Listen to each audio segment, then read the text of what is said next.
चला विद्यार्थी मित्रांनो, आज आपण जो भाग पाहणार आहे हा भाग डेफिनेटली भारतीय रिझर्व्ह बँक ऑफ इंडिया ज्याला आपण असं म्हणतो, या आरबीआयचं मित्रांनो आपण पाहणार आहे.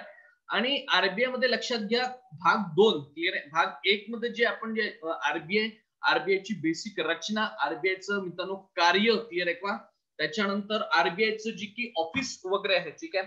तर या अनुषंगाने सविस्तर चर्चा जी ही केलेली होती. आज मित्रांनो आपण काय करणार लक्षात घ्या, ठीक आहे. आरबीआयचा फार महत्वाचा असा एक भाग आहे. मी परत तुम्हाला सांगतो, आरबीआयचा फार एक महत्वाचा असा भाग आहे ज्याचं नाव मित्रांनो काय आहे, तर आरबीआयची मॉनिटरी पॉलिसी. मी परत सांगतोय तुम्हाला मित्रांनो, आजच्या सेशनला आपण काय पाहणार आहे थोडंच लक्षात घ्या. आरबीआयची मॉनिटरी पॉलिसी जी आहे ही आज आपण जे समजून घेणार आहे, क्लिअर. तर मला असं वाटतं त्या अनुषंगाने जे आहे, ठीक आहे, चर्चा करू चलन विषयक धोरण. ठीक आहे मित्रांनो, पहा काय माहितीये का, आरबीआयचं जे चलन विषयक धोरण आहे, ठीक आहे, चलन म्हणजे पैसा होतो, क्लिअर आहे का. याच्या संदर्भात आपण थोडी बहुत चर्चा जी आहे आधी आपण केलेली होती. काय केली होती की ठीक आहे बाबा, काय सगळ्यात महत्वाचं लक्षात घ्या, आरबीआयची मॉनिटरी पॉलिसी जी की तयार करतं, ठीक आहे, किंवा जी की तयार होते, यामध्ये फार महत्वाची जी की डिसिजन आहे, ठीक आहे, किंवा याची ऍक्च्युअली कार्यप्रणाली आहे, क्लिअर आहे का, याची ऍक्च्युअली प्रोसेस काय, याचं फंक्शन नेमकं काय, ठीक आहे, याच्यासाठी काय काय साधनं लागतात, क्लिअर आहे का, आणि त्या साधनांचा परिणाम मित्रांनो भारतीय अर्थव्यवस्थेवर कसा होतो, या अनुषंगाने आजचं लेक्चर जे फार महत्वाचं आहे, क्लिअर.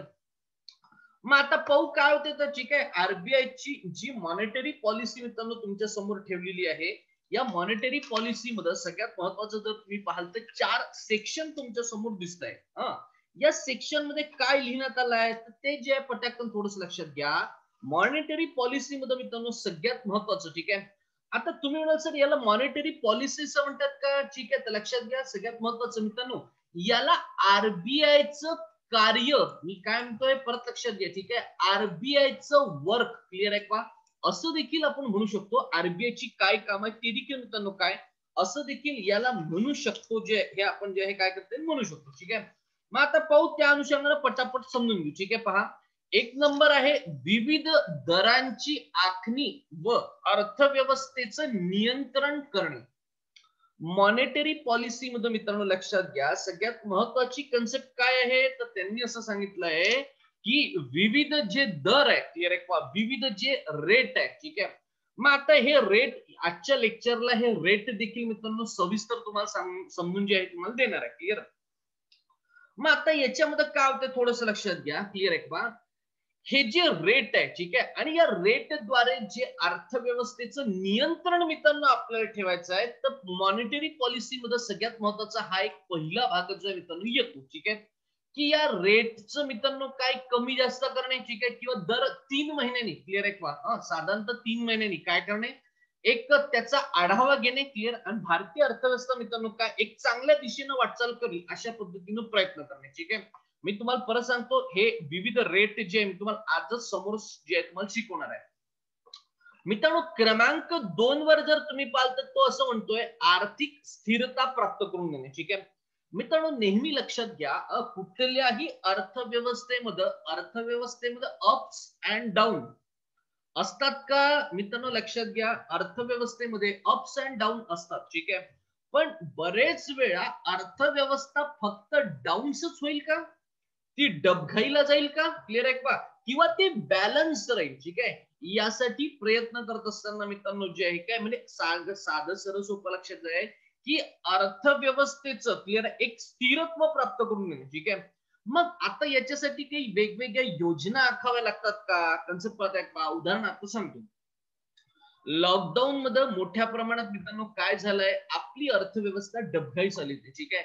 मग त्याच्यासाठी ज्या उपाययोजना आम्ही केल्या, जो बुस्टर डोस आम्ही जे की अर्थव्यवस्थेला 2 जे दिले, त्यातनं काय झालं, प्रोडक्टिव्हिटी वाढली, क्लिअर आहे का, उत्पादन क्षमता जे मित्रांनो जे वाढीसाठी जे हे प्रयत्न केले गेले, आणि लोकांच्या हातामध्ये पैसा कसा काय येईल असा एक विचार केला गेला, आणि त्यातनं मित्रांनो काय अर्थव्यवस्था बॅलन्स करण्याचा प्रयत्न करण्याचा एक प्रयत्न केला गेला.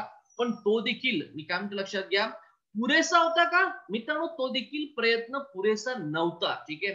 मी काय म्हणतो लक्षात घ्या, खऱ्या अर्थानं जर तुम्ही पाहाल तर अर्थव्यवस्थेला स्थिरता जर आपल्याला प्राप्त करून द्यायची आहे तर मित्रांनो हे काही टेम्पररी कारण घेऊन आपण नाही करू शकत. मी काय म्हणतो लक्षात आहे बघा, तुम्ही कधीतरी जे आहे पहा, अमेरिका पहा, रशिया पहा, ठीक आहे, हे ऑलरेडी मित्रांनो हे नेहमी डेव्हलप्ड कंट्रीमध्ये येतात, ठीक आहे. मग आता ठीक आहे, तिथलं क्लिअर आहे का, याची कारण आहे का, हो याची वेगवेगळी कारण आहे, ठीक आहे. उदाहरणार्थ जर पाहाल तर तिथं रिसोर्सेस खूप जास्त अवेलेबल आहे, तिथली लोकसंख्या मर्यादित आहे. आपल्या इकडं तसं आहे का नाही, आपल्या इकडं रिसोर्सेस मित्रांनो मर्यादित आहे पण लोकसंख्या खूप जास्त वाढलेली आहे, ठीक आहे. साधं सरळ सोपं पहा, पण तरी मित्रांनो आपली जी आर्थिक स्थिरता आहे, क्लिअर आहे, किंवा इतरांच्या तुलनेमध्ये जे डेव्हलप्ड कंट्री आहे, ठीक आहे, तिथं जर तुम्ही पाहिलं त्यांच्या मित्रांनो लॉंग टर्म पॉलिसी असतात. आपल्या भारतामध्ये लॉंग टर्म पॉलिसी आहेत का, याची मित्रांनो ठीक आहे, लॉंग टर्म पॉलिसी जरी असती ना, क्लिअर आहे का, पण त्याच्यामधली जी पारदर्शीपणा आहे, क्लिअर आहे का, ते इम्प्लिमेंटेशनचा पारदर्शीपणा, ठीक आहे मित्रांनो, हा फार कमी आहे इतरांच्या तुलनेमध्ये, क्लिअर आहे का. उदाहरणार्थ सांगू का, तुम्ही पहा, एक चित्र तुम्ही पाहिलं असेल, ठीक आहे, काय चित्र तुम्ही पाहिलं, तुम्ही एक चित्र पाहिलं की सूर निरागस हो म्हणते, ठीक आहे, ते बाजूला लग्न आहे, त्यांना तो त्यांचा स्पीकर चालू केला, ठीक आहे. पहा, तो शक्य होईल तेवढं जे आहे काय, तो आवाज जो आहे त्याच्या आवाजाशी आपला आवाज बऱ्यापैकी चांगला राहील असा एक प्रयत्न करतो, ठीक आहे. आता विषय पहा थोडासा काय की मी तुम्हाला जसं सांगितलं की एक उदाहरण तुम्हाला सांगत होतो, ठीक आहे. पंतप्रधान, मी तुम्हाला काय म्हणतो, एक योजनेचं नाव सांगतोय, कोणतं, पंतप्रधान कौशल्य विकास योजना, ठीक आहे.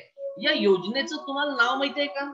आता पहा, काय पंतप्रधान कौशल्य विकास योजना असेल, कन्सेप्ट आहे का, ही योजना मित्रांनो काय लक्षात घ्या, चांगली आहे का, चांगली आहे. सर्वसाधारण लोकांना, विद्यार्थ्यांना याच्यात काय देण्यात आलंय, या लोकांना याच्यामध्ये मित्रांनो एक चांगलं स्किल जे आहे हे विद्यार्थ्यांना देण्यासाठी त्यांनी प्रयत्न केले. पण मित्रांनो खरंच लक्षात घ्या, 4 ते 5 महिन्याच्या ट्रेनिंग मध्ये यांना जी की ट्रेनिंग विद्यार्थ्यांना दिलं, याचं आउटपुट काय आहे, मी काय म्हणतो थोडंसं लक्षात घ्या, ठीक आहे. तुम्हाला वाटतं तितकं आउटपुट पंतप्रधान कौशल्य विकास योजनेमध्ये मित्रांनो खरंच देण्यात आलं का, त्या विद्यार्थ्यांना खऱ्या अर्थानं रोजगार प्राप्त झाला का, क्लिअर आहे. प्रत्येक गव्हर्नमेंट येते, मी काय म्हणतो लक्षात घ्या, प्रत्येक गव्हर्नमेंट येते, चायला प्रत्येक गव्हर्नमेंट असं काहीतरी स्कीम राबवते, पण यामध्ये सातत्य नाही आहे, यामध्ये एकसूत्रीपणा नाही आहे, ठीक आहे. आणि त्याच्यामुळे लक्षात घ्या, भारतामध्ये काय माहितीये का, एक इकॉनॉमिकल बॅलन्स हे कधीच नसतं, ठीक आहे. हो, मी असं म्हणतो, मी या वाटचालीपर्यंत येतोय की ती कधीच नसतं, ठीक आहे. नेक्स्ट, हा झाला दुसरा मुद्दा. तिसरा मुद्दा पहा काय आहे की विनिमय दर जो हा स्थिर ठेवणे. आता विनिमय म्हणजे काय आहे, ठीक आहे. तुम्ही लॉजिकली विचार करा, एक अंदाज सांगा बरं पटकन, तुम्ही पटापट थोडं बोलत चलत, ठीक आहे. विनिमय क्लिअर आहे का, मित्रांनो हा जो दर आहे तुम्हाला जो स्थिर ठेवायचा आहे, म्हणजे काय, डॉलरच्या तुलनेमध्ये रुपया जो आहे हा तुम्हाला काय करायचा आहे, हा जो दर आहे हा स्थिर ठेवायचा आहे, ठीक आहे. आता लक्षात घ्या, मला एक गोष्ट सांगा बरं की साधारणतः $1 बरोबर जवळपास किती रुपये असेल, $1 बरोबर तुमचं काय मत आहे, पटापट सांगा. हा बोला, आवाज येत नाहीये,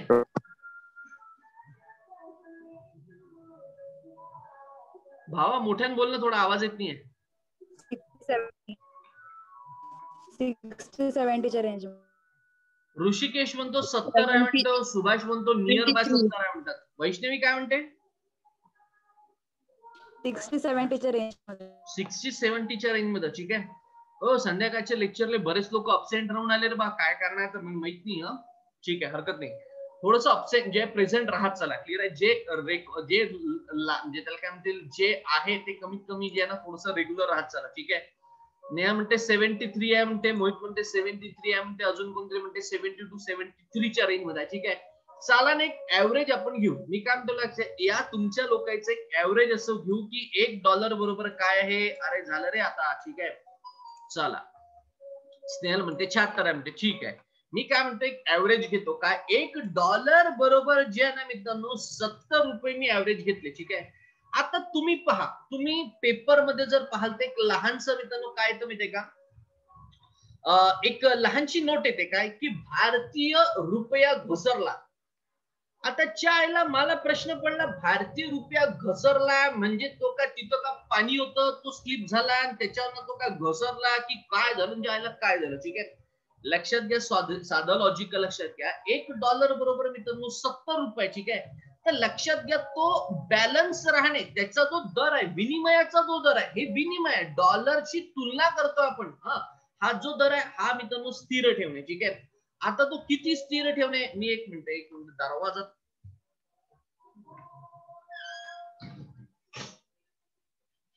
थोडस इंटरनेटचा प्रॉब्लेम येण्याची शक्यता आहे. ठीक आहे, परत पाहू आपण काय होतं. ठीक आहे, पहा काय होतं मित्रांनो, थोडस लक्षात द्या की हा जो विनिमय दर जो आहे ना आपल्याला स्थिर ठेवायचा. ठीक आहे, क्लिअर. मग आता फक्त डॉलरच्या तुलनेमध्ये तो विनिमय का नाही मित्रांनो, तो येनच्या तुलनेमध्ये आहे. ठीक आहे, तुम्हाला माहित असेल तो युरोच्या तुलनेमध्ये आहे. क्लिअर आहे का, आठवते का सांगा. ठीक आहे, कारण की वेगवेगळ्या देशांसोबत आपला व्यवहार मित्रांनो व्यापार होतोय आणि त्याच्यामुळे आपल्याला काय करायचं, या सगळ्यांशी आपल्याला काय हा जो विनिमय दर जो आहे हा स्थिर ठेवण्याचं महत्वाचं काम चलन विषयक म्हणजे मॉनिटरी पॉलिसी जी आहे मित्रांनो कोणाची आहे, ही आहे आरबीआयची. क्लिअर. त्याच्यानंतर सगळ्यात महत्वाचं लक्षात घ्या, किमती स्थिर ठेवणे. क्लिअर आहे. आता तुम्हाला सर का किमती स्थिर ठेवणे म्हणजे लक्षात घ्या. ठीक आहे, मोठ्या प्रमाणामध्ये क्लिअर आहे बा, ज्या ज्या काही वस्तू आहे, ज्या उपयोगी आहे, ज्या गरजेचं आहे, यांच्या वस्तू या वस्तूच्या किमती ज्या मित्रांनो तुम्हाला स्थिर ठेवायच्या. ठीक आहे, आता प्रश्न असा आहे की हे सगळं मित्रांनो काय आरबीआय ची चलन विषयक पॉलिसी आहे. ठीक आहे, एखादा यातला मित्रांनो तुम्हाला जो आहे काय प्रश्न येण्याची शक्यता जास्त आपण समजू. ठीक आहे, आता मी काय म्हणतो लक्षात घ्या, ही मॉनिटरी पॉलिसी मध्ये मी तुम्हाला सांगितले की विविध दर जे यांची आखणी करण्याचं काम जे आरबीआय करते, तर हे जे दर काय, हे रेट काय मित्रांनो लक्षात घ्या, हे रेट याला साधन असं म्हणतात. ठीक आहे, टूल इंग्लिश मध्ये. हे टूल मित्रांनो दोन प्रकारचे आहे, एक तर आहे प्रत्यक्ष डिरेक्टली टूल्स. ठीक आहे, किंवा मित्रांनो दुसरं आहे अप्रत्यक्ष. क्लिअर आहे का. ठीक आहे, मग आता पहिले जे दोन प्रकारचे आहेत समजून घेऊ. पहा बरं काय, एक प्रत्यक्ष साधन आहे म्हणतात. ठीक आहे, काय म्हणतात प्रत्यक्ष साधनांमध्ये, लक्षात घ्या. याचा पहिला प्रकार इथं त्यांनी दिलेला आहे, तो आहे CRR.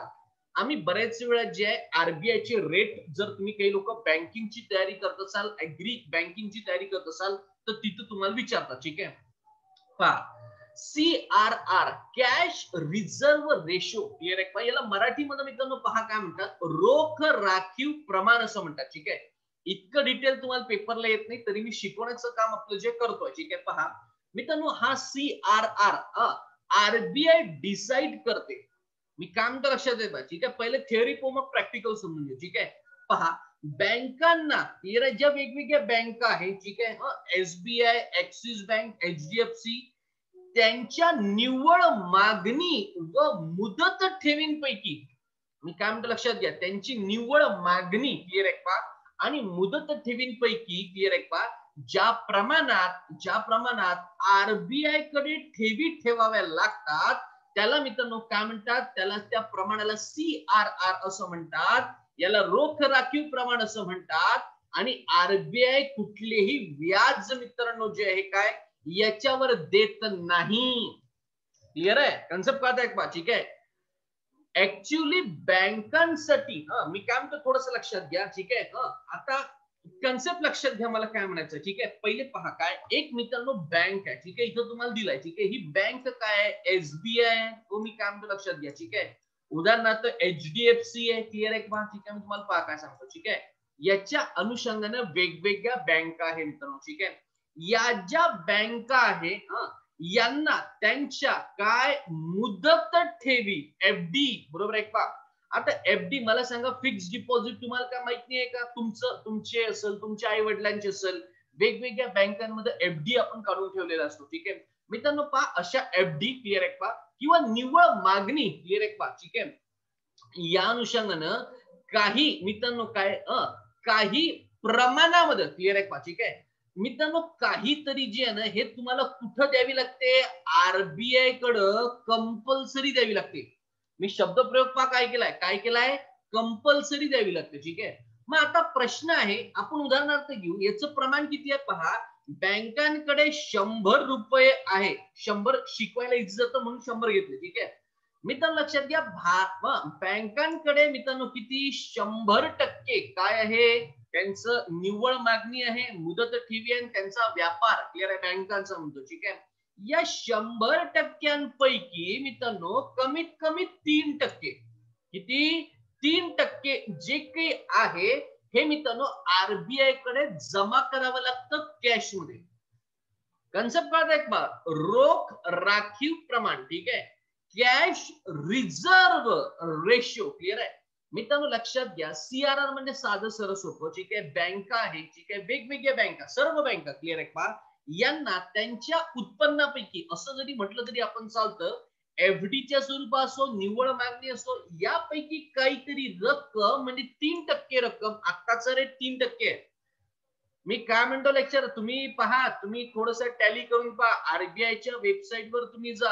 आरबीआयच्या वेबसाईटवर दिल्यानंतर तुम्हाला सगळे अपडेटेड माहिती जी आहे तुम्हाला मिळेल. ठीक आहे, आज क्लिअर आहे का, म्हणजे किती, आजची तारीख आहे 8 जानेवारी, माफ करा 9 जानेवारी 2021 ला जी काही तिथे आकडेवारी दिली आहे तीच आकडेवारी तुम्हाला सध्या इथे शिकवतोय. ठीक आहे, म्हणजे पहा, विषय सब्जेक्ट प्लस करंट अफेअर. ठीक आहे, म्हणून सांगतोय. क्लिअर, चला नेक्स्ट. 3% जर तुम्ही पाहाल तर तुम्हाला काय आरबीआय कडे कंपल्सरी ठेवावं लागतं. ठीक आहे, आता प्रश्न असा आहे की असं का असेल, क्लिअर आहे का. ठीक आहे, याला काही कारण आहे का मित्रांनो, याला देखील काही कारण आहे. ठीक आहे, पहिले पास समजून घेऊ. पहा काय म्हणतोय, समोर जाऊ.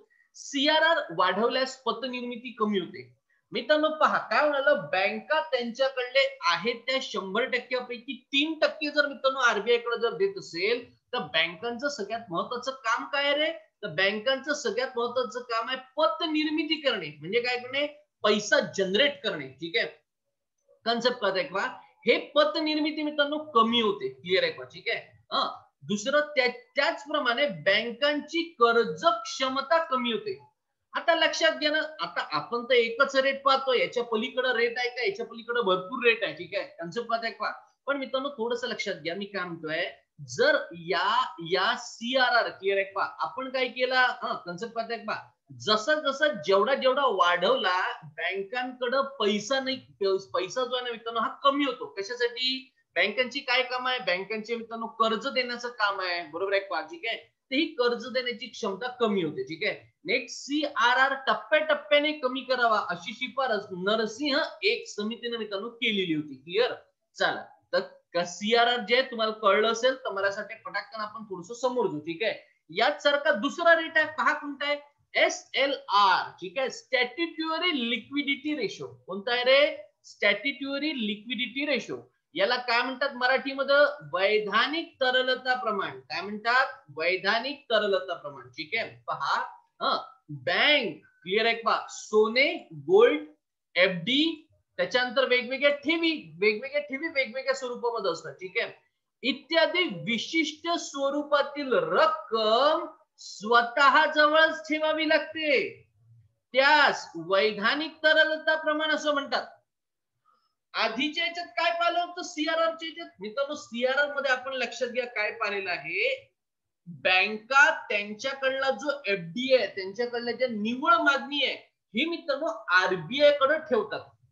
किती, 100 पैकी 3%. ठीक आहे, आता 3% गेले. क्लिअर आहे का, यांच्याकडे किती राहिले, सध्या लक्षात घ्या यांच्याकडे 96 राहिले. ठीक आहे, 97, 98 नाही 97 राहिले. क्लिअर आहे का, 97% यांच्याकडे राहिले. ठीक आहे, आता लक्षात घ्या, क्लिअर आहे का, आरबीआयने सांगितलं, कोणी, आरबीआय रिझर्व्ह बँकेने सांगितलं की SLR स्टॅट्युटरी लिक्विडिटी रेशो बँकांनी, हे पारे बा तुम्हाला इथे शिकवलंय, बँकांनी, ठीक आहे, त्यांच्याकडे असलेलं सोनं, एफडी आणि ठेवी. मला एक गोष्ट सांगा बरं, बँकेकडे सोनं असतं का, पहिले सांगा, पटाकन सांगा, बँकेकडे सोनं असतं का. हो. हो, तर मग कशा स्वरूपाचं असतं ते, पटकन पटकन सांगा रे बाबा. अरे तुम्ही म्हटलं ना बँकाकडे सोनं आहे, तर मग ते कशा स्वरूपाचं आहे सांगा बरं. बॉन्डच्या स्वरूपात. हो, गोल्ड बॉन्ड जे आहे मित्रांनो, क्लिअर आहे का, साधं सरळ सोपं का सांगू का, तुम्ही एखाद्याने विचार केला काय, बँकेकडे तशी सुविधा आहे, लॉकर सुविधा आहे. क्लिअर आहे का, तुम्ही असं म्हटलं, क्लिअर आहे की बँकेमध्ये मी काय करतो, माझं सोनं जे आहे काय करतो, ठेवतो गोल्ड बॉन्डच्या स्वरूपामध्ये. ठीक आहे मित्रांनो, लक्षात घ्या. क्लिअर आहे का? याच्यावर विशिष्ट व्याज तुम्हाला मिळतं. ठीक आहे, बरेच आपल्याला माहित नसतं. आपण एफडी काढतो, आपण सोनं घरात ठेवतो पण बँकेत नाही ठेवतो. ठीक आहे, लक्षात घ्या. असं जे सोनं त्यांच्याकडे आहे, अशा वेगवेगळ्या एफडी आहे. क्लिअर आहे, अशा वेगवेगळ्या ठेवी आहे. बँका वेगवेगळ्या संस्थांच्या ठेवी त्यांच्याकडे असतात. क्लिअर आहे का? ठीक आहे, लहान बँकेची ठेवी मोठ्या बँकेत देखील सेव्ह म्हणून असू शकतं. मित्रांनो, या प्रमाणामध्ये क्लिअर आहे का?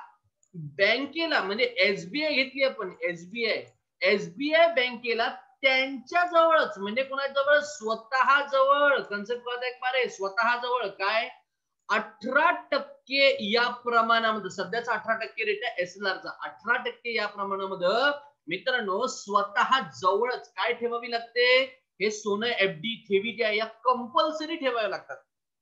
त्याला तुम्हाला हात लावता येत नाही. मग आता प्रश्न असा आहे, आता थोडस लॉजिकल विचार करा. बँकेकडे मित्रांनो सध्या किती आहे? 97% जे आहे त्यांच्याकडे काय? त्यांच्याकडे स्वतःचा पैसा आहे, कारण की 3% आरबीआय कडे गेला. ठीक आहे, याच्यातनं तुम्हाला आता 18 मायनस करावं लागतं. क्लिअर आहे का? मग आता प्रश्न असा आहे, कन्सेप्ट पाहत आहे का? आपण जर अशा पद्धतीनं मित्रांनो काय केलं तर लक्षात घ्या थोडस की जवळपास जर पाहाल, ठीक आहे, 18 जे आहे त्याच्यातनं मायनस केले. ठीक आहे, तर उर्वरित किती? जे काय उर्वरित आहे त्यातनं मित्रांनो त्यांना काय स्वतःचा खर्च चालवावा लागतो. कुणाला? बँकेला. ठीक आहे, इथं आपण एसबीआय घेतली, पण इथं तुम्ही कुठली बँक घेऊ शकता का? कुठली पण बँक घेऊ शकता. ठीक आहे, चला मग आता पहा, एसएलआर जर आपण वाढवला, कन्सेप्ट पाहत आहे का? पेपरला येईल, एसएलआर जर वाढवला तर काय होतो? पत निर्मिती कमी होते. कन्सेप्ट पाहत आहे का? कारण की 18% त्यांनी काय स्वतःजवळ ठेवलेला आहे. क्लिअर आहे का? तुम्हाला खर्च नाही करायचा तो. ठीक आहे, आरबीआय ची बंधन आहे, तुम्हाला तो खर्च करता येत नाही. क्लिअर आहे का? एसएलआर टप्प्याटप्प्यानं कमी करावा अशी शिफारस नरसिंह एक या समितीने केली होती, ती स्वीकारली पण आहे. मित्रांनो तुम्हाला खोटं वाटेल, पहिले एसएलआर किती होता माहिती आहे? पूर्वीच्या काळी, हा आता 18% आहे, पूर्वीच्या काळी 25% एसएलआर होता. किती? 25%. याचा अर्थ 100 पैकी 25% रक्कम मित्रांनो काय, हे जर बँका स्वतःजवळ जर ठेवत असेल तर विचार करा हे स्वतःचा खर्च जो आहे किंवा बँकिंग कसं काय करतील. क्लिअर आहे का? ठीक आहे, चला एसएलआर झालं, सीआरआर जे आपण पाहिलं. ठीक आहे, समोर जो मित्रांनो क्रमांक 3 मध्ये आहे पुनर्वित्त सुविधा. क्लिअर आहे का? पुनर म्हणजे पुन्हा, वित्त म्हणजे पैसा. क्लिअर? पहा, आरबीआय तसेच काही सर्वोच्च वित्तीय संस्था विविध क्षेत्रांमध्ये पुनर्वित्त पुरवठा करतात. उदाहरणार्थ नाबार्ड काय आहे, कशासाठी करतो? उदाहरणार्थ लक्षात घ्या, यामुळे बाजारात पैसा ओतला जातो आणि चलनवाढ होते. क्लिअर आहे का? बाजारामध्ये पैसा ओतला गेला तर लक्षात घ्या इकॉनॉमी मध्ये, अर्थव्यवस्थेमध्ये लोक पैसा खर्च करतात. दिवाळीमध्ये पहा ना. ठीक आहे, दिवाळीमध्ये लक्षात घ्या, दिवाळीमध्ये जे आहे तुम्हाला पाठवते का? पहा, तुम्हाला बोनस मिळाला. बोनस मिळाला तर काय झालं मित्रांनो? बोनस जसं तुम्हाला मिळाला तसं तुम्ही काय केला? खर्च केला. कशासाठी? दिवाळीसाठी. पण खर्च करत असताना तुम्ही काय केलं? कपडे केले, सोनं घेतलं. क्लिअर आहे? वेगवेगळ्या वस्तू घेतल्या, किराणा घेतला. त्याच्यामुळे इकॉनॉमीला डोज मिळाला, इकॉनॉमी आपली वाढली. ठीक आहे, कन्सेप्ट आहे का? मित्रांनो पुनर्वित्त सुविधा म्हणजे काय लक्षात घ्या. आरबीआय तसेच काही सर्वोच्च वित्तीय संस्था. ठीक आहे, आता वित्तीय संस्थेमध्ये पहा मी काय केलं, मी नाबार्डचं नाव घेतलं. ठीक आहे, नाबार्ड तुम्हाला लोकांना प्रत्येकाला माहिती आहे. कृषी क्षेत्रासंबंधी एखादी महत्वाची मित्रांनो काय असेल? कृषी क्षेत्रातली एखादी महत्वाची मित्रांनो बँक असेल, जर ही बँक डुबली, काय म्हणतोय मी, ही जर बँक डुबली तर लक्षात घ्या मित्रांनो काय, जी बँक डुबली तिला नाबार्ड पुनर्वित्त सुविधा करते, परत उभी करते. क्लिअर आहे का? ठीक आहे, तसंच एनएचबी जे आहे हे देखील करतं. ठीक आहे, क्लिअर आहे का? पुनर्वित्त सुविधा. नेक्स्ट जो मित्रांनो बँक रेट. ठीक आहे, आतापर्यंत आपण प्रत्यक्ष साधने पाहिलं, आता अप्रत्यक्ष साधनांचा मित्रांनो विचार करतोय. ठीक आहे, पहा बँक रेट. मित्रांनो लक्षात घ्या, आरबीआय आपल्या इतर बँकांना कर्ज देते. काय देते? कर्ज देते. ठीक आहे, जसं पहा आपण बँकेकडे कर्ज मागतो का मित्रांनो? लक्षात घ्या, आपण बँकेकडे कर्ज मागतो. ठीक आहे, तसंच आरबीआय देखील इतर आपल्या बँकांना कर्ज देते.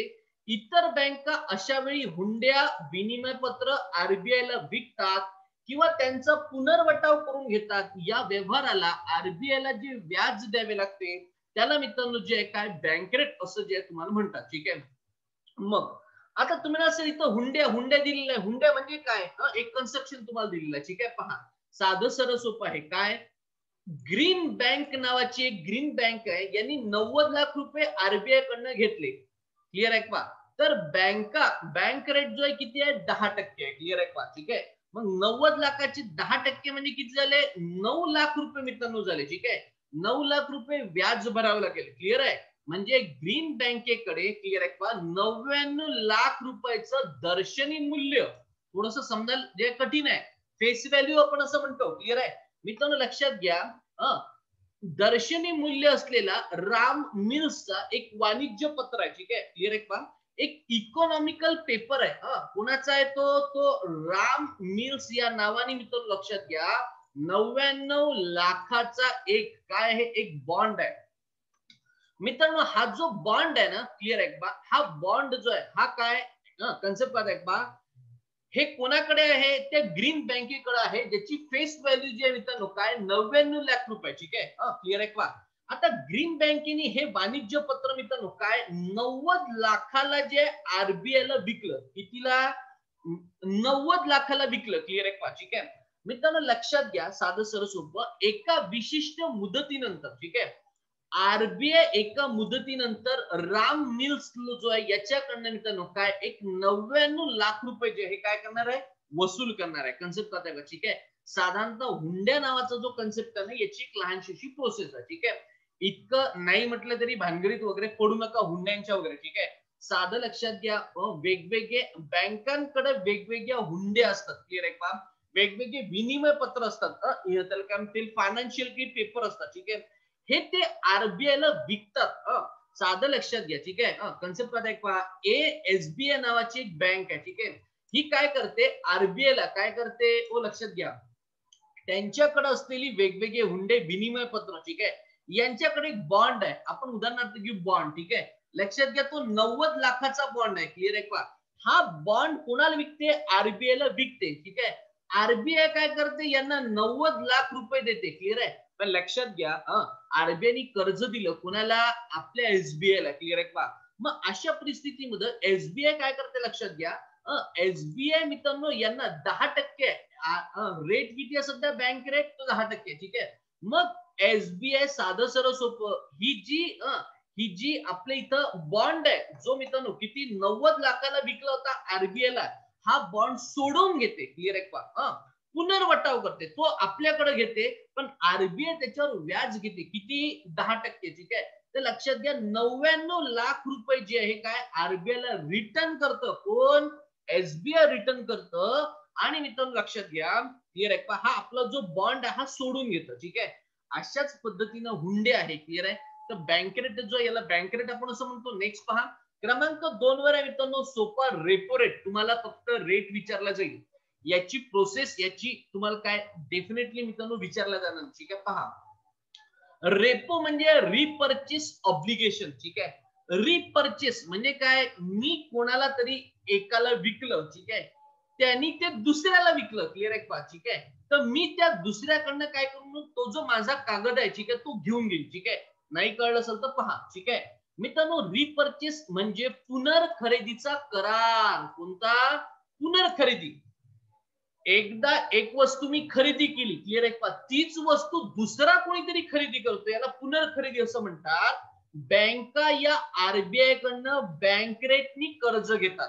आता याच्या आधी आपण तेच पाहिलं. ठीक आहे, परंतु बँकांना अल्प कालावधीसाठी म्हणजे 1 ते 56 दिवसासाठी कर्ज पाहिजे. मी काय म्हणतो लक्षात घ्या, एसबीआय नावाची बँक आहे. कोणती? एसबीआय नावाची बँक आहे. या बँकेला 1 ते 56 दिवसासाठी कर्ज पाहिजे. आता तुम्ही म्हणाल सर का हो बँकांनी पण कर्जाची आवश्यकता असते का? अरे हो रे बाबा, बँकांना देखील कर्जाची आवश्यकता असते.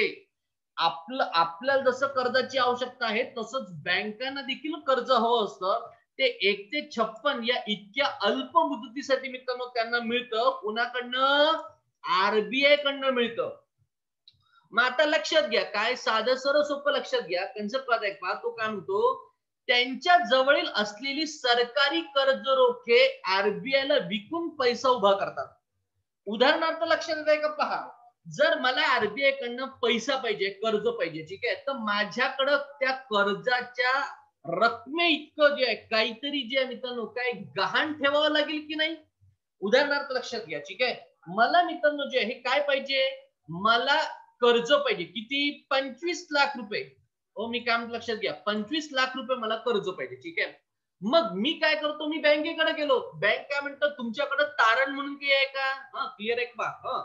मग मग मी काय म्हणतो, ठीक आहे, माझं घर जे तुम्ही तारण म्हणून ठेवा, क्लिअर आहे, माझ्याकडे एक राहतं घर आहे, ते घर, ठीक आहे, गहाण, क्लिअर आहे का, ठीक आहे, गहाण किंवा तारण म्हणून, ठीक आहे, आपण तारण जे आहे त्याला असं म्हणू शकतो. एक मिनिट. आता काय झालं माहितीये का, तारण म्हणून आपण ठेवतोय, ठीक आहे, लक्षात घ्या, क्लिअर आहे, आपण काय केलं, आपण बँकेकडे घराची कागदपत्र दिली, ठीक आहे, तारण म्हणून ठेवलं आणि 25 लाख रुपये जे हे आपल्याला देईल, कोण देईल, बँक आपल्याला देईल, ठीक आहे. आता काय झालं मित्रांनो याच्यामध्ये, ठीक आहे, एका विशिष्ट कालावधीनंतर आपल्याला, ठीक आहे, ते तारण असलेलं घर जे जो मित्रांनो जे डॉक्युमेंट आहे हे सोडून घ्यावं लागेल आणि जे बँकेचं कर्ज आपण घेतलं 25 लाख रुपये त्याच्यावरचं व्याजासकट रक्कम आपल्याला परत करावं लागेल, ठीक आहे. सेम फंडा इथं आहे, ठीक आहे, बँकेला कर्ज पाहिजे 1 ते 56 दिवसासाठी, क्लिअर आहे का. आरबीआय कर्ज देते, बरोबर आहे का, पण यांना काय ठेवावं लागेल, काहीतरी सरकारी कर्ज रोखे यांना ठेवावं लागेल, क्लिअर आहे का. आपण असं म्हणू काय की एक 100 रुपये एक सरकारी 100 रुपये पाहिजे, उदाहरणार्थ पहा, ठीक आहे, 100 रुपयाचं मित्रांनो जे आहे सरकारी कर्ज रोखे या बँकेने एसबीआय कडे ठेवले, क्लिअर आहे का, एक प्रकारे विकले, शब्दप्रयोग काय येत आहे, एक प्रकारे विकले, ठीक आहे. मग आता आरबीआय काय करते माहितीये का, याला 100 रुपये कर्ज मागितलं ना, यांचा कागद आपल्याकडे आलं ना, तारण आलं ना, तर 100 रुपये कोणाला बँकेला देते, क्लिअर आहे का. पण लक्षात घ्या, आरबीआय काय म्हणते, बाबा रेपो रेट किती आहे, 4% 4% खाली दिलेलं आहे की, ठीक आहे, 4% दरानं कर्जाचं व्याज जे तुम्ही मला रिटर्न करायचं, ठीक आहे. मग उदाहरणार्थ लक्षात घ्या, ही जी एसबीआय ही काय करतं, 1 ते 56 दिवस ज्या कालावधीसाठी घेतलेला आहे त्या कालावधीनंतर मित्रांनो काय 100 रुपये कर्ज आणि 4 रुपये मित्रांनो व्याज, 104 रुपये मित्रांनो कोणाला रिटर्न करतं, आरबीआय ला रिटर्न करतं आणि आपला 100 रुपयांचा जो कागद होता हा सोडून घेतं, क्लिअर आहे का.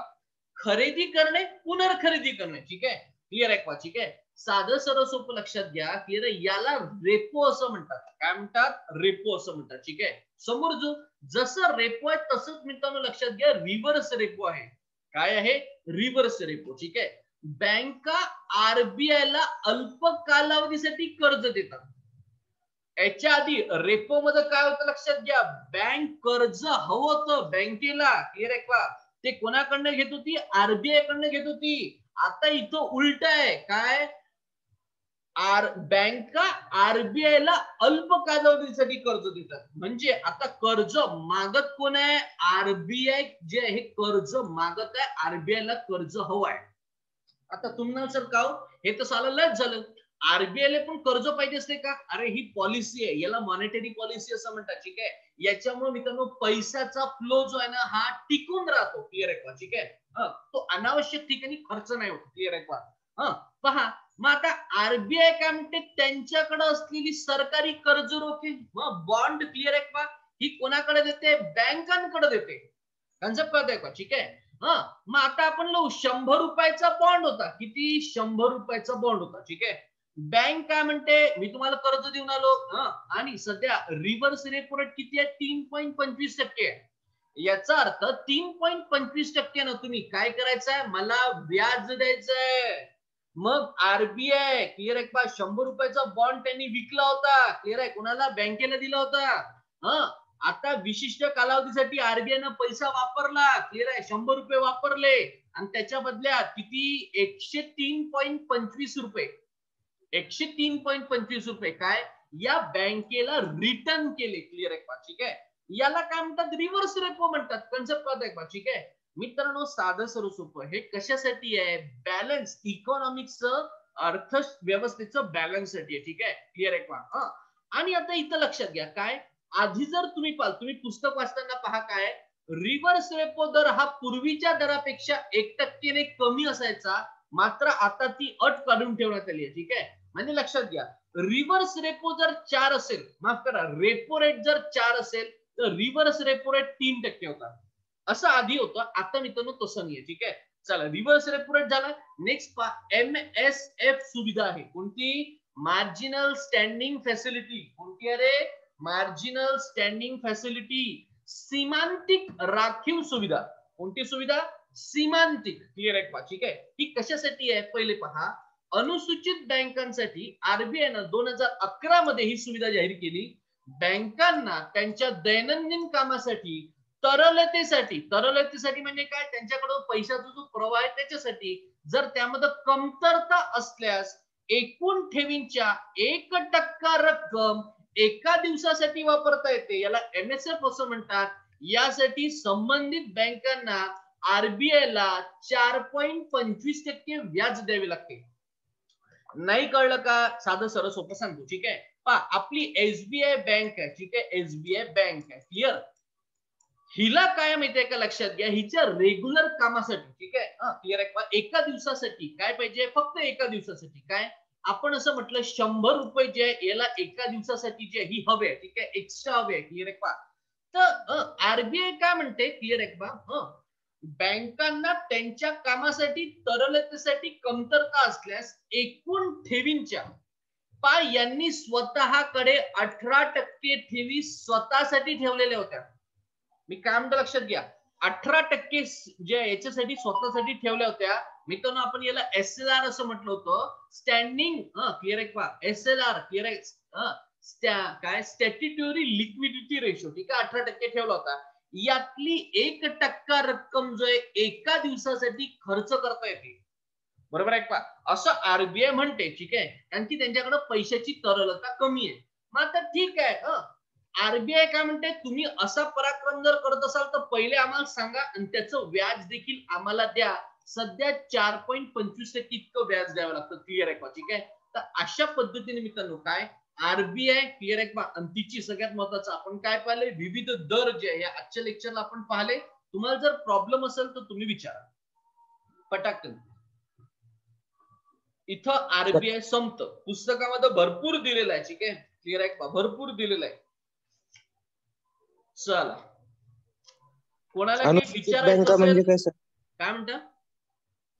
अनुसूचित बँक म्हणजे काय? हा, अनुसूचित बँक. ठीक आहे, आता काय थोडस लक्षात घ्या. अनुसूचित बँक म्हणजे माहितीये काय आहे? लक्षात घ्या थोडं. मित्रांनो काय झालं माहितीये का? अनुसूचित बँक, ठीक आहे, काय होतं? आरबीआयची एक मिनिट थोडस लक्षात घ्या. मी काय म्हणतो तिथं तुम्हाला समजून सांगतो. पहा एक मिनिट. पहा आरबीआय क्लिअर आहे का? आरबीआयच्या मित्रांनो एक अनुसूचित बँकांची एक लिस्ट आहे. काय आहे? एक लिस्ट आहे. ठीक आहे, मग आता या लिस्ट मध्ये क्लिअर आहे का? त्यांच्या ऍक्ट नुसार म्हणजे आरबीआय कायद्यानुसार अनुसूचित बँक क्लिअर आहे का? शेड्यूल बँक त्याला असं म्हणतात. काय म्हणतात? शेड्यूल बँक म्हणतात. ठीक आहे, या लिस्ट मध्ये ज्या बँकेचा समावेश केला जातो त्याला शेड्यूल बँक असं म्हणतात, अनुसूचित बँक असं म्हणतात. ठीक आहे, उदाहरणार्थ सांगू का? उदाहरणार्थ पहा, जिल्ह्याची डिस्ट्रिक्ट बँक, तुमचा जो जिल्हा आहे याची एक डिस्ट्रिक्ट बँक आहे की नाही? अशा डिस्ट्रिक्ट बँकेचा समावेश देखील आरबीआय स्वतःच्या लिस्ट मध्ये शेड्यूल बँकेच्या लिस्ट मध्ये करतात. क्लिअर आहे का? ठीक आहे, इव्हन सांगू एसबीआय ही देखील शेड्यूल बँक म्हणून काम करू शकते का? आरबीआयने जर असं तसं सांगितलं असेल ती देखील काम करू शकते. काय आहे कन्सेप्ट? आरबीआयची शेड्यूल बँकेची लिस्ट आहे. त्या लिस्ट मध्ये ज्या बँकांचा अंतर्भाव आहे त्याला शेड्यूल बँक असं म्हणतात. संपलं. नेक्स्ट. चला पटापट विचारा, कोणाला अजून काही प्रॉब्लेम असेल तर. Hello sir. हा बोला सर. ते जपानची इकॉनॉमी आहे ती कायम टॉप 5 मध्ये असते जगाच्या. हो, मग एक इयन त्यातला जो इयन आहे ना, तर त्याची किंमत इंडियन रुपीज मध्ये कन्वर्ट केली तर 0.71 रुपीज आहे. इतकी कमी कशी काय? नाही, प्रश्न नाही कळला शेवटचा. काय म्हणतो? येनची किंमत रुपयापेक्षा कमी कशी काय? येनची किंमत व्हॅल्यू रुपयापेक्षा कमी कशी काय? कमी कशी काय? तू तर इथं डायरेक्ट तू जपान पर्यंत गेला. मी काय म्हणतो लक्षात घ्या, असे अनेक राष्ट्र आहेत. मी काय म्हणतो लक्षात घ्या, कंबोडिया नावाचं एक राष्ट्र आहे. क्लिअर आहे का? ठीक आहे, असे अनेक राष्ट्र आहेत की भारताचा रुपया काय आहे त्यांच्यापेक्षा हा काय थोडा जास्त आहे. क्लिअर आहे का? मग आता असं होऊ शकते का? हो, इकॉनॉमिक मध्ये मित्रांनो असं होऊ शकते. थोडस लक्षात घ्या मी काय म्हणतोय. ठीक आहे, अर्थव्यवस्थेचं जीडीपी वगैरे काढत असताना मित्रांनो भारताकडे असणारे रिसोर्सेस क्लिअर आहे का? भारताकडे असणारी लोकसंख्या याचा सगळा ताळमेळ बसवला जातो. ठीक आहे मित्रांनो, जपान राष्ट्र मुळातच लहान आहे. ठीक आहे, पण याचा अर्थ नसा लक्षात घेऊ, त्यांच्याकडे कॅपॅसिटी क्लिअर आहे का, आणि त्यांच्याकडे असणारी जी काही प्रोडक्टिव्हिटी आहे क्लिअर आहे का, त्या देशाच्या अनुषंगाने. ठीक आहे, या अनुषंगाने ती भारतापेक्षा कितीतरी पट चांगली आहे. ठीक आहे, उदाहरणार्थ सांगू का सुभाष पा, उदाहरणार्थ सांगू तुला. उदाहरणार्थ पा, बुलेट ट्रेनचं जी की बेसिक मॉडेल आहे, हे पहिलं कुठं आहे? हे पहिलं बुलेट ट्रेनचं हे जपानमध्ये आहे. ठीक आहे, जपाननी आपल्याला काय दिलं? ते मॉडेल देण्यासाठी प्रयत्न केला. आता आपल्या इकडं ती आयडियोलॉजी, ती टर्मिनॉलॉजी, ती जे मॉडेल आहे हे होतं का? नव्हतं. मग लक्षात घ्या, त्यांनी आपल्याला ते दिलं. ठीक आहे, साधं सरळ सोपं जे हे तुम्ही जर पाहाल, भारत जे जपान तुम्ही पाहाल, त्यांच्या रुपये किंवा ठीक आहे आपला रुपया हा काय त्यांच्यापेक्षा जास्त आहे. क्लिअर आहे का? ठीक आहे, असं गणित नाही. तिथलं जीडीपी कसं आहे? क्लिअर आहे का? ठीक आहे, तिथं प्रोडक्टिव्हिटी किती, तिथली इकॉनॉमी किती स्ट्रॉंग आहे. ठीक आहे, ती डेफिनेटली लक्षात घ्या भारतापेक्षा जास्त स्ट्रॉंग आहे. क्लिअर आहे का? ठीक आहे, चला नेक्स्ट. चला अजून कोणाला की विचारायचं आहे का? तर नाही समजलं नीट. याच्यासाठी एक स्वतंत्र लेक्चर असेल आपलं. ठीक आहे, कुठं भारताचं आयात आणि निर्यात धोरण जे आहे याच्यामध्ये मी तुम्हाला डिटेल मध्ये शिकवतो, कारण की हा प्रश्न याच्याशी सध्या रिलेटेड नाही आहे. सर ते दुसऱ्या महायुद्धामुळे जास्त डिव्हॅल्युएशन झालेलं आहे जपानी यांचं. म्हणजे अमेरिकेनं त्यावेळेस खूप सँक्शन्स लावले होते ना. हो, त्याच्यामुळे तेव्हापासून बराच काळ जपानी करन्सी वरच आली नव्हती. त्यामुळे आणखीनही जपानची करन्सी खूप खाली आहे. म्हणजे $1 इज इक्वल टू 76 येन आणि आपली 73 येन आहे. त्याच्यामुळे आपल्यापेक्षा कमी. हो ना, मी काय म्हणतोय याची कारण जी आहे ना, तुम्ही जर पाहाल तर भरपूर आहे. क्लिअर आहे का? ठीक आहे, हरकत नाही. त्याचा जो सध्या इथं जो या लेक्चरचा संबंध नाही, तिथं जेव्हा लेक्चर येईल तेव्हा मी तुम्हाला याचं डेफिनेटली उत्तर देतो. आणि तो प्रश्न तुम्हाला जरी विसरला असेल तरी तुम्हाला आठवत असेल अनेक लेक्चर काय, मला तो प्रश्न बरोबर मी तुम्हाला सांगतो कुठे येतो. ठीक आहे, चला नेक्स्ट. आणखी कोणाला की प्रॉब्लेम आहे का? बरेच लोक संध्याकाळच्या लेक्चरले नसते रे बा, ग्रामपंचायतीच्या इलेक्शनला चालले वाटते निवडणुकीसाठी प्रचाराला. असो, मला असं वाटते मी आज जे इथं थांबतो. ठीक आहे, क्लिअर. संध्याकाळी जे आपण भेटू, ठीक आहे, मराठी व्याकरणसाठी. क्लिअर, थांबतो.